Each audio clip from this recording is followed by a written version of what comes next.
সবশেষে সম্মানিত উপস্থিতি আমি আপনাদেরকে বলতে চাই, দীর্ঘদিন রাজনৈতিক অঙ্গনে আমরা ব্রিটিশ সরকারের এবং প্রশাসনিক অনেক অত্যাচারের মধ্যে আমরা ছিলাম। আমি আপনাদের কাছে করজোরে ক্ষমা প্রার্থনা করছি। কেন্দ্রীয় কর্মসূচি পালন করতে গিয়ে যদি আপনাদেরকে আমি কটু কথা বা আপনাদের সাথে রাগারাগি করে থাকি, তাহলে আল্লাহর রাস্তা আমারে ক্ষমা করে দিবেন। সম্মানিত উপস্থিতি, আমি এতিম মানুষ, আমি অদম মানুষ। কষ্ট নিন না।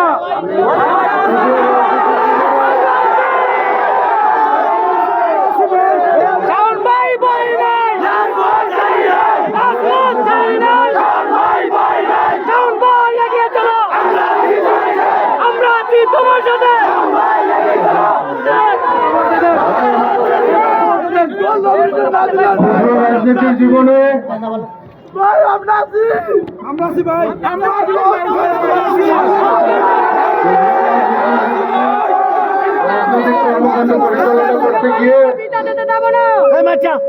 রাজনৈতিক কর্মকাণ্ড পরিচালনা করতে গিয়ে আমার পিতা এবং আমার চাচারা এবং চান্দিনা বিএনপির অনেক রণাঙ্গনের সহযোদ্ধা, এই একজন ব্যক্তির মামলা হামলায় কিন্তু আমরা জর্জরিত হয়েছি।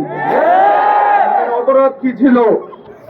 2006 পরবর্তী সময়ে যখন চাঁদিনা বিএনপি থাকবে কি থাকবে না, তৎকালীন সময় একটা অবস্থান হয়েছিল কিনা, তখন আমি শুধু এটুকু বলতে চাই আপনাদের মাধ্যমে, সম্মানিত উপস্থিতি, আপনাদের দোয়ার মাধ্যমে উপরওয়ালা যাতে দেশটা তারেক রহমান সাহেবের মাধ্যমে চান্দিনার নমিনেশন যাতে আবার পুনর্বিবেচনা করে, এই দোয়াটুকু করি।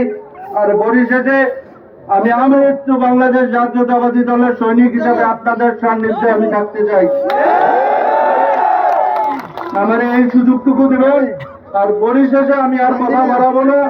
আপনাদের অবস্থান থেকে আপনারা ঐক্যবদ্ধ থাকবেন এবং ঐক্যবদ্ধ থাকবেন। আপনাদের অবস্থান থেকে আপনাদের সুস্বাস্থ্য এবং দীর্ঘায়ু কামনা করছি এবং আপনাদের সার্বত্রিক সকল বিষয় আপনাদের পাশে আমি আছি, এই আশাবাদ ব্যক্ত করে আজকের মতো বিদায় নিচ্ছি। সবাই ভালো থাকবেন। আল্লাহ হাফেজ।